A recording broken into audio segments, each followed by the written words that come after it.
Sud Radio, la vérité en face, Patrick Roger.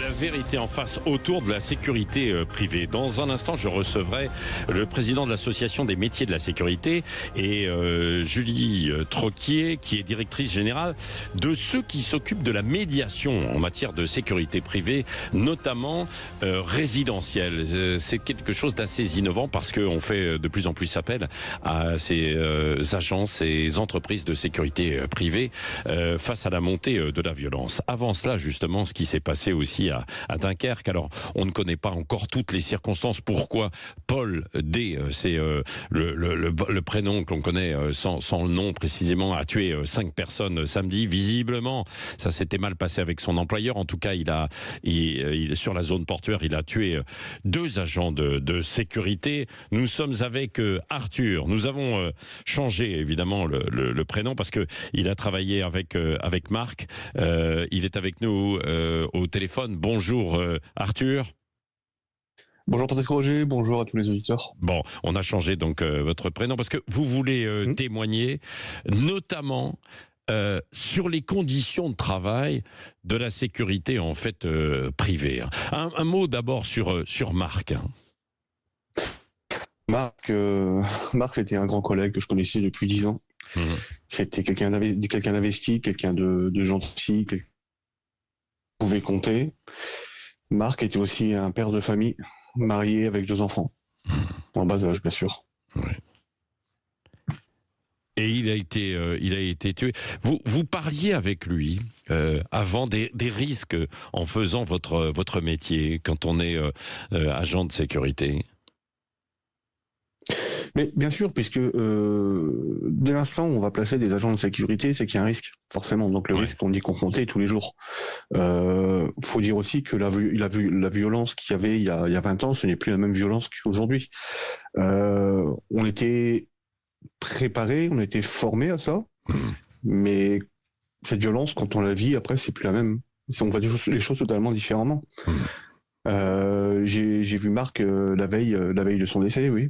Ouais. Tout à fait. Ouais. Et aujourd'hui, c'est le monde des métiers de la sécurité qui est en deuil. Oui. Ouais, avec Marc et Aurélien aussi. Aurélien qui venait de se marier. Hein. Oui, Aurélien qui vient de se marier, qui a 2 petits-enfants, 2 petits garçons, et pareil, lui, un passionné. On a perdu 2 bonnes personnes, 2 braves personnes, des personnes courageuses, des personnes qui méritaient pas de mourir dans des conditions comme ça. Oui, c'est ça. Parce que pour rien, là, en quelque sorte. En plus, il n'y avait pas d'intervention, en fait, sensible, a priori. Alors, on verra ce que dira l'enquête, mais Arthur, non ? Qu'est-ce que vous avez comme information, vous ? Moi, jusque maintenant, bon, c'est arrivé samedi fin d'après-midi. Tout ce que je sais, elles ont été abattues froidement. Maintenant, les circonstances, moi, je ne vis pas avec des suppositions. Laissons faire l'enquête. La procureure va s'exprimer. On en saura beaucoup plus. Voilà, c'est. J'en sais pas plus que vous pour l'instant. Je sais que au niveau de mon employeur, ils font ce qu'ils peuvent. Ils font ce qu'ils peuvent avec les moyens qu'ils ont. Ils essaient de se débrouiller. Donc c'est pas facile. Oui, les moyens qu'ils ont. On en reparlera avec des spécialistes en fait tout à l'heure. Mais c'est quoi les moyens pour les entreprises de sécurité privée et les moyens aussi pour vous-même quand il y a en fait agression, quand il y a une attaque, quand vous intervenez, de vous défendre entre guillemets. Disons que dans ces cas-là, l'employeur met en place une cellule psychologique immédiatement. Donc, c'est quand même important. Donc après, nos moyens sur le terrain, c'est les moyens légaux dont on a le droit. Hein, donc c'est-à-dire une lampe torche et c'est bien, quoi, je veux dire. Donc, comment voulez-vous défendre face à ce type d'agression ? Une personne, tout ce que je sais, c'est qu'elle avait 3 armes dans son coffre. Vous faites quoi face à une arme, en fait ? Rien. Ouais. On est sur les premières lignes de tout. Vous prenez les stades, les matchs de foot, les marchés de Noël, les magasins, les grands centres commerciaux, tout. On est sur tous les points, sans aucun moyen de défense. Vous voulez obtenir une gazeuse, c'est une demande en préfecture. Il faut que l'agent passe des formations. Faut armer un agent de sécurité. Pareil, déclaration en préfecture. Faut que ce soit justifié. Des formations qui coûtent des milliers d'euros. Mais l'employeur peut pas prendre tout ça à sa charge, c'est pas possible. Ouais. Alors oui, donc les agents de sécurité qui sont de plus en plus mobilisés et les entreprises qui vous emploient qui ne peuvent pas vous, entre guillemets, vous armer aussi, parce que la loi ne le permet pas, quoi, dans beaucoup de situations. Mais bien sûr, mais écoutez, monsieur, aujourd'hui, regardez, vous prenez Stade de France. Ouais. C'est passé en 2015, Stade de France. Qui a empêché un terroriste de rentrer dans le Stade de France? Un agent de sécurité. Ouais.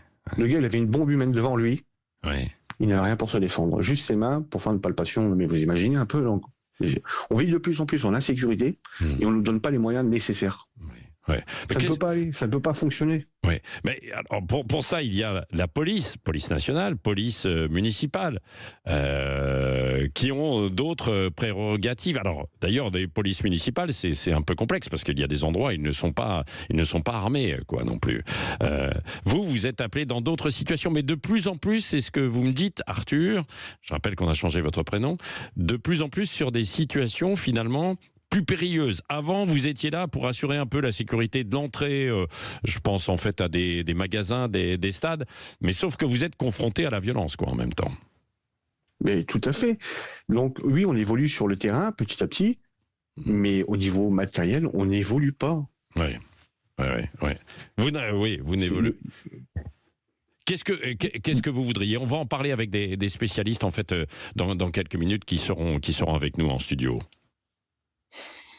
Ce qu'il faudrait déjà, sur certaines missions, je vois beaucoup de missions, puisqu'on est répartis dans différentes tâches maintenant, c'est que les clients qui commandent des sociétés de sécurité privée demandent plus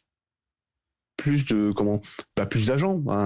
Des fois, vous pouvez retrouver 2 agents sur un site qui est énorme, alors qu'il faudrait, pour couvrir ce terrain, il faudrait 5 agents. La dangerosité du terrain, c'est, écoutez, si l'agent doit prendre une gazeuse ou un tonfa, qu'on met en place. Mais c'est pareil, derrière le client, est-ce qu'il va forcément payer la société de sécurité en conséquence? Oui, parce que c'est beaucoup plus cher, quoi. Si la personne est habilitée pour avoir un taser ou une gazeuse. Pour les auditeurs, expliquez-nous ce qu'est une gazeuse, parce que c'est pas forcément connu. C'est quoi? C'est un petit... c'est une bombe lacrymogène. Oui, c'est d'accord. Oui, c'est ça. Dites-moi une dernière question, Arthur. Souvent, on dit, attention, je vais appeler le vigile. Je sais que de plus en plus d'agents de sécurité disent... J'ai horreur qu'on nous appelle et qu'on nous qualifie de vigile parce que ce n'est plus ça notre métier. Vous êtes d'accord avec ça ou pas? Mais tout à fait. Mais comme je vois des grandes émissions qui passent à la télé, même dans les journaux, des grands journaux, quand j'entends le mot vigile, mais je me dis, mais c'est pas possible. En fait, le métier n'évoluera jamais. Le vigile, on n'est plus à 20 ans en arrière.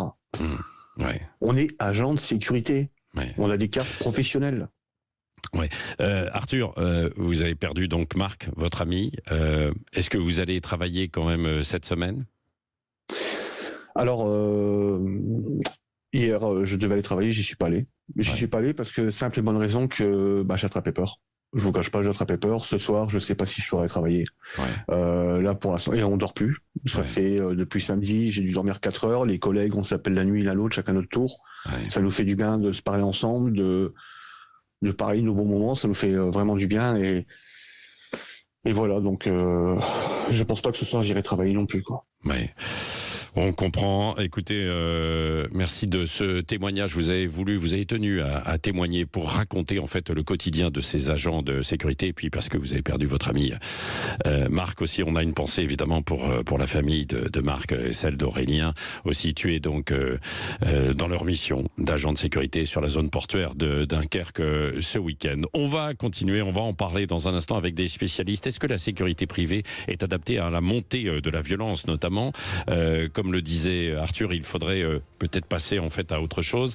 Sofiane Aboubeker, président de l'association des métiers de la sécurité, sera avec nous dans un instant. Et Juliette Troquier, aussi directrice générale de la BSPR. Précisément, c'est la médiation en fait et la sécurité, notamment dans les agences, dans les lieux résidentiels. On va tout vous dire dans un instant. Et si vous voulez témoigner, 0826 300 300, la vérité en face sur Sud Radio, on se dit les choses. Sud Radio, la vérité en face, Patrick Roger. La vérité en face autour de la sécurité privée, est-ce qu'elle est adaptée à la montée de la violence? Nous en parlons notamment après ce qui s'est passé à Dunkerque, 2 agents de sécurité qui ont été tués, et puis beaucoup d'agressions. Chaque semaine, on le voit, évidemment avec des événements un petit peu partout en France, dans des magasins, à la sortie de discothèques, sur des zones plus résidentielles ou des quartiers ou des grandes entreprises. Sofiane Aboubakar, président de l'Association des métiers de la sécurité avec nous. Bonjour. Bonjour. Et Juliette Troquier, vous êtes directrice générale de la brigade privée de sécurité résidentielle. Hein, c'est ça. Bonjour. Vous avez entendu le témoignage d'Arthur, en fait terrible, qui évidemment ce matin n'a plus envie d'aller travailler, bosser, parce qu'il a peur. Et puis il est évidemment touché aussi par ce qui s'est passé pour son copain Marc, qui a été tué, et Aurélien également, qui ont été tués. Il disait que l'un des problèmes notamment, c'était aussi la montée de la violence, et face à ça, la difficulté de répondre, notamment avec des armes et les moyens en fait qu'on pouvait utiliser. Sofiane Aboubakar. Oui, moi j'ai une pensée tout d'abord assez émue pour les 2 agents de sécurité privés qui ont été lâchement assassinés. Et j'espère que la justice fera tout son travail pour qu'on puisse savoir le plus rapidement possible ce qui s'est passé. Cela étant dit, oui, notre société est de plus en plus violente, on le sait tous en fait. Quand on se balade, il suffit de prendre la voiture aujourd'hui dans n'importe quelle grande ville, de se balader dans un magasin. Oui, la société elle est violente. Malheureusement, ça risque pas de s'améliorer dans les années qui viennent, parce que on est fait comme ça, et les réseaux sociaux, en plus, de toute façon, amplifient ces phénomènes. À côté de ça, on a donc la sécurité privée, qui est l'une des composantes de ce qu'on appelle le continuum de sécurité. Donc la sécurité globale, aux côtés des forces de police et de gendarmerie. On a des prérogatives, on a des moyens pour pouvoir armer nos agents le cas échéant. Il faut Alors oui, ça c'est possible quand même. Oui, on a des agents de sécurité privés qui sont ce qu'on appelle des agents de sécurité renforcés, qui peuvent être armés de 2 types d'armes, soit de les catégories B, c'est-à-dire des pistolets ou des revolvers, ou des catégories D, des tonfas, des bombes lacrymogènes, etc.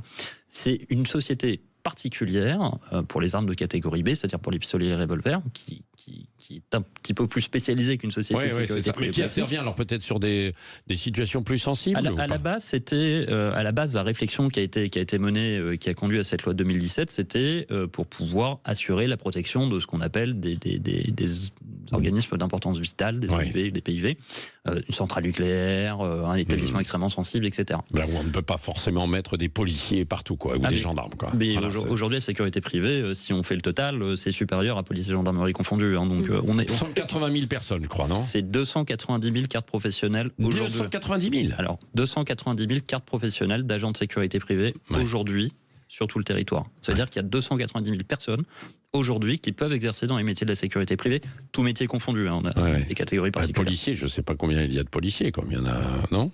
On est, je crois, je vous dirais une bêtise. Donc, Non, d'accord, bon. Oui. Non, mais on n'a pas les chiffres, on vérifiera effectivement tout à l'heure. Oui. Et donc, ce que vous disiez, Juliette Troquier peut sans doute confirmer, donc la possibilité d'avoir ces armes, qui sont des armes plutôt de défense, hein, que vous pouvez avoir pour sécuriser en fait des zones. Alors vous vous occupez des zones résidentielles, on va voir ça avant, mais avant, dans le quotidien, il y a tout, c'est-à-dire les magasins, des zones portuaires comme là, des zones sensibles, quoi, en fait. Hein. Oui, tout à fait. Alors, je rejoins mon collègue aussi sur les condoléances profondes qu'on adresse à l'ensemble des personnes victimes de cet individu. Pour revenir sur la question de l'armement, c'est tout à fait ça. On a donc 2 types d'armes qui sont classifiées dans le code de la sécurité intérieure, les armes de catégorie B et les armes de catégorie D. Les armes de catégorie D, ce sont des armes de défense. Donc, les agents de sécurité privée ne sont pas automatiquement armés d'armes de catégorie D, mais c'est à la libre appréciation de l'autorité administrative qu'est le préfet. Donc, chaque entreprise de sécurité fait la demande auprès de l'autorité préfectorale pour obtenir cet agrément individuel par agent de sécurité. Oui, c'est ça. Et là, il y a des formations spécifiques ou pas? Parce que on ne prend pas une arme n'importe comment, bien sûr. Vous devez être formé forcément par des formateurs issus des forces de sécurité intérieure. Donc soit des policiers, des gendarmes qui sont encore en cours d'activité, ou des anciens. Ça, c'est ce que prévoit aussi le code de la sécurité intérieure. Il y a des formations spécifiques pour obtenir cet agrément. Moi, j'ai quand même un sujet sur l'armement de défense, puisque donc globalement, la grande majorité, ce sont soit donc les matraques de type tonfa ou bâton télescopique, et ce qu'on appelle les conteneurs lacrymogènes. C'est ce qu'Arthur évoquait tout à l'heure en parlant de gazeuse. C'est donc ce qui permet de repousser, grâce à du gaz lacrymogène, un acte hostile. Aujourd'hui, les armes de catégorie D prévoient donc des conteneurs lacrymogènes d'une contenance maximum de 100 millilitres. Et ça représente quoi? 100 millilitres, c'est ce que vous pouvez mettre... ça rentre dans un sac à main, on va dire. Oui, c'est ça, les petites bombes, là, en fait. Oui. Les conteneurs lacrymogènes d'une contenance supérieure sont classifiés comme armes de catégorie B, donc avec des autorisations supplémentaires, une formation supplémentaire, et là on rentre dans une autre catégorie beaucoup plus compliquée à obtenir. Or, des conteneurs lacrymogènes d'une contenance de 100 millilitres, c'est compliqué de repousser si jamais vous avez vous êtes encerclé, etc. Donc c'est de l'armement qui est un peu plus, on va dire un peu moins protecteur des conteneurs plus importants. Quelle est la difficulté, Sofiane Aboubakar, aujourd'hui, des agents de sécurité? Parce que j'ai noté qu'il y avait une recrudescence, il y a une montée d'agressions d'agents de sécurité privée.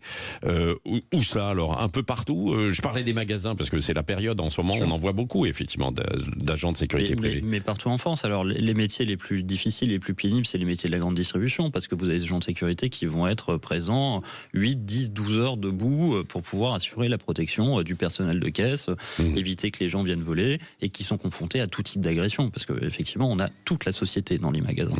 On a aussi les agents qui font de la surveillance mobile, notamment dans le cadre résidentiel, qui eux aussi interviennent pour tranquilliser des lieux assez... C'est quoi la sécurité résidentielle, alors justement, Juliette Troquier, ça correspond à quoi? On sécurise un quartier, en fait, c'est ça ou pas, non? On va vers ce qui se passe aux États-Unis, des quartiers qui sont complètement sécurisés par des agents sécurité privée? La sécurité résidentielle, c'est partir du principe que il faut protéger la sécurité des personnes dans le lieu le plus intime, qui est celui du domicile, de l'hébergement, qu'on y soit tous les jours au quotidien, donc son logement, ou qu'on y soit de façon temporaire. On va penser aux hôpitaux, aux hôtels. Dans tous ces lieux-là, on a besoin d'être tranquille et sécurisé.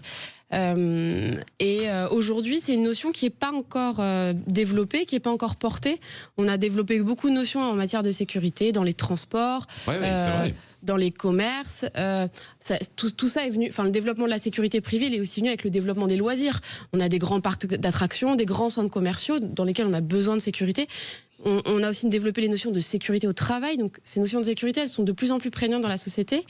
Et pourtant, la sécurité résidentielle, qui est pourtant le lieu dans lequel on a envie d'être le plus en sécurité, n'est pas encore bien prise en compte. Nous, notre projet... non, mais après, il y a le financement, quoi, aussi. Exactement. Qui prend ça en charge, quoi. Sofiane Aboubakar. Pour répondre à votre question de base, la question de base, c'est comment on fait pour mieux traiter, protéger les agents de sécurité dans l'exercice de leur fonction et les sociétés. Il y a une donnée. Comme partout, on en parle aujourd'hui avec le budget de l'État, mais le budget des sociétés de sécurité privée. Aujourd'hui, la majeure partie des sociétés privées de sécurité privée, c'est 1% de marge. On fait quoi avec 1% de marge? 1% de marge? Rien. Pourquoi? Parce que les donneurs d'ordre ne sont pas suffisamment conscients des risques auxquels nos sociétés et donc nos agents ne sont pas prêts à payer aujourd'hui. Enfin, ils payent, mais le minimum, quoi. Non, mais ils payent ou ils payent pas, d'ailleurs. Parce que c'est vrai que bien souvent, ces agents ne sont pas bien payés. Alors, ils sont payés un petit peu au-dessus du SMIC et avec un certain... Mais la conséquence, c'est que quand on gagne 10 €, on ne peut pas en dépenser 100. C'est mécanique, c'est comme un ménage, en fait. Et donc, la problématique de société de sécurité privée, c'est ça aujourd'hui. Donc, il y a plusieurs choses qui peuvent l'expliquer. On a beaucoup trop de sociétés de sécurité privée sur le territoire. Il y a 13 000 sociétés de sécurité privée aujourd'hui. Et on en a à peu près 500 qui font la totalité du marché. Bon, il y a un moment où il faut faire le ménage.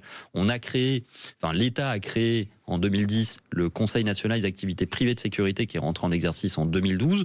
La mission numéro 1 du CNAP, c'était justement de moraliser, de professionnaliser le secteur. Et on se rend compte que, alors heureusement qu'il y a eu un préfet qui à la tête du CNAP depuis un peu plus de 2 ans maintenant, qui a remis son établissement en ordre de fonctionnement, mais avant, le travail du CNAPS n'avait pas été fait. Il n'y a pas suffisamment de contrôleurs. Les procédures administratives étaient très lentes. C'était un peu l'anarchie en fait dans ce secteur de l'anarchie de la sécurité privée. Bien sûr, mais en fait, il y a des sociétés qui étaient contrôlées 40-45 fois par an et d'autres sociétés qui n'étaient pas contrôlées en fait. Ça fait beaucoup. Problème. Mais là, on revient sur la complexité administrative de notre pays. Il y a un moment, il faut du bon sens aussi. Allez, on va continuer la vérité en face sur Sud Radio autour de cette sécurité privée. Ce que disait Juliette Troquier, on n'y est pas. Mais est-ce qu'un jour, on va arriver à sécuriser, avoir des agents de sécurité dans des résidences, en fait, un peu partout, des résidences privées, là où nous vivons, là où nous habitons, plutôt que... Alors, il y a les voisins vigilants, etc., mais c'est autre chose, et, bien sûr. J'aimerais bien vous entendre. 0826 300 300, si vous avez des questions à poser à nos deux invités ce matin, la vérité en face. Sud Radio, la vérité en face, Patrick Roger. La vérité en face autour de la sécurité privée. Aujourd'hui, des agents qui ont été tués à Dunkerque, d'autres agressés régulièrement, bien sûr. Et puis une question en fait de moyens. Alors pourquoi ? Parce que les entreprises aussi qui font appel à ces agents de sécurité ont envie de donner le minimum, si je puis dire. Ce que vous disiez, Sofiane Aboubakar, Juliette Troquier aussi, vous êtes avec nous, directrice générale de la brigade privée de sécurité résidentielle. On en parlait en fait de la sécurité résidentielle. C'est-à-dire l'habitation ou alors des grands centres. C'est beaucoup aussi sur le logement social qu'on fait appel à vous pour essayer d'assurer la sécurité. Alors on imagine, quand on voit ce qui s'est passé encore par exemple à Nice, bien sûr dans un quartier comme ça, la difficulté pour ces agents de sécurité privée d'assurer cette sécurité en fait. Alors oui, il y a des grands ensembles immobiliers, que ce soit des copropriétés ou des logements sociaux qui, par définition, disposent de grandes parties communes, souvent en sous-sol, les parkings, les caves ou les halls d'immeubles, dans lesquels on peut rencontrer des difficultés, des dysfonctionnements. Je pense notamment à des occupations massives, des dégradations de halls, etc. Et donc un sentiment d'insécurité qui exige en retour une présence rassurante. Mais la sécurité résidentielle, c'est aussi des dysfonctionnements de plus basse intensité, mais qui peuvent aussi rendre fou. Je pense aux nuisances sonores, aux personnes qui déposent sauvagement des déchets, etc., qui, au quotidien, peuvent vraiment... Mais alors là, plutôt que d'appeler la police nationale ou municipale, on fait appel à vous. On peut contacter des sociétés de sécurité qui vont... Puisqu'aujourd'hui, les policiers ne vont pas se déplacer pour des nuisances sonores. Ils n'ont pas les moyens, les moyens humains de le faire. Exactement. Et puis parce que maintenant, la police, c'est une police d'intervention. C'est plus ce qu'on appelle une police de proximité. Le système d'îlotage n'existe plus. Et en fait, aujourd'hui, les agents de sécurité, que ce soit dans la sécurité résidentielle, mais dans plein d'autres sujets, remplacent un peu la police de proximité. Alors bien évidemment, par contre, les agents de sécurité n'ont pas vocation à faire le travail de la police. Arrêtez les dealers ni quoi que ce soit, c'est pas leur job. Exactement. Qu'est-ce qu'ils font alors ? Ils sont là pour essayer de rassurer la population et éviter parfois que les situations se dégradent. Par exemple, dans des quartiers, vous pouvez avoir... parce que parfois, il peut arriver que les dégradations soient liées quand même à de l'implantation de trafic de stupéfiants. Les agents de sécurité ne sont pas des agents des officiers de police judiciaire, donc ils n'ont pas vocation à démanteler des réseaux. Par contre, ils peuvent éviter l'implantation de points de deal en venant régulièrement, en discutant avec les habitants. Et quand vous avez une présence d'uniforme, forcément, ça dérange, donc on ne s'installe pas... Alors, la question des uniformes, c'est intéressant, parce qu'ils ont normalement des uniformes, quoi, aussi. C'est pas normalement. C'est obligatoire. C'est obligatoire. Non, bien sûr. C'est obligatoire depuis plus de 20 ans, l'uniforme en sécurité privée. On a d'ailleurs, nous, on demande l'abrogation. Vous savez, dans notre pays, on a une folie administrative, grosso modo. Donc, le précédent ministre de l'Intérieur nous a imposé un arrêté sur le port des tenues. C'est-à-dire qu'aujourd'hui, sur un costume chez LVMH, par exemple, ou dans les magasins de luxe, etc., on doit avoir tatoué sécurité privée, en gros, en blanc, avec un caractère 62, etc. Bon, Ah bon ? Oui, c'est-à-dire c'est une abomination, grosso modo. Ils doivent porter pareil leur numéro d'identification. Enfin, bref, on marche sur la tête. Donc, on a demandé, nous, au futur ex-ministre de la Sécurité du quotidien, l'abrogation de ce texte. Et on attend. Mais qu'est-ce que vous voulez? Pourquoi à la place? C'est-à-dire qu'ils aient des tenues Ils ont plus déjà classiques. des tenues. En fait, ils ont déjà des tenues. Ils ont déjà des uniformes. C'est une obligation. On a l'obligation d'être identifié, d'avoir le logo de la société. C'est très réglementé déjà, exactement. Donc soit effectivement on met en place des tenues réfléchies et adaptées, comme il se fait par exemple dans la sûreté aéroportuaire. Quand on prend l'avion les aéroports, on a des agents de sécurité qui sont pleinement identifiés, quelle que soit la société, ils ont la même tenue, il y a des signes d'identification distincts. Là, on a dit aux sociétés, démerdez-vous, mais on veut que vous soyez tatoués dans le dos sécurité privée, en gros, caractère 62, Arial, rétro-fléchissant, ce qu'on peut pas d'ailleurs toujours faire sur un certain nombre de sites. Pourquoi ça? Pour distinguer ces personnes? Oui, pour pouvoir être distingué, pour pouvoir que, en cas de contrôle, les services puissent se dire, voilà, vous portez tel numéro, vous êtes telle personne. Bon, ça n'a pas de sens en fait en réalité.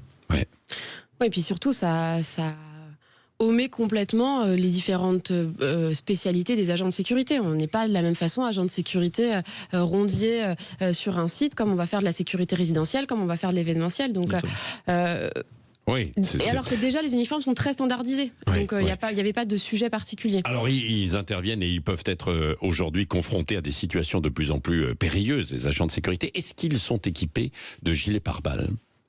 Alors c'est pas obligatoire. Ce n'est pas obligatoire. Après c'est fortement recommandé par définition, c'est ce que disait aussi Arthur tout à l'heure. On est agent de sécurité, forcément l'endroit qu'on va sécuriser, c'est parce qu'on estime qu'il y a un problème de sécurité. Donc on sait que les milieux dans lesquels ils interviennent... Mais est-ce qu'on en a conscience, quand on est agent de sécurité? On doit en avoir conscience. On doit en avoir conscience. Quand on rentre dans nos métiers, on sait que c'est un métier à risque. À risque, on protège les gens. Et ça, lors des formations, vous le dites, vous insistez? Bien sûr, bien sûr. C'est normal. Après, nous, on a demandé aussi à ce que des formations soient un peu plus digitalisées pour qu'on puisse avoir des modules et que les agences puissent apprendre à leur rythme et puis capter aussi de nouveaux personnels. Mais c'est pareil.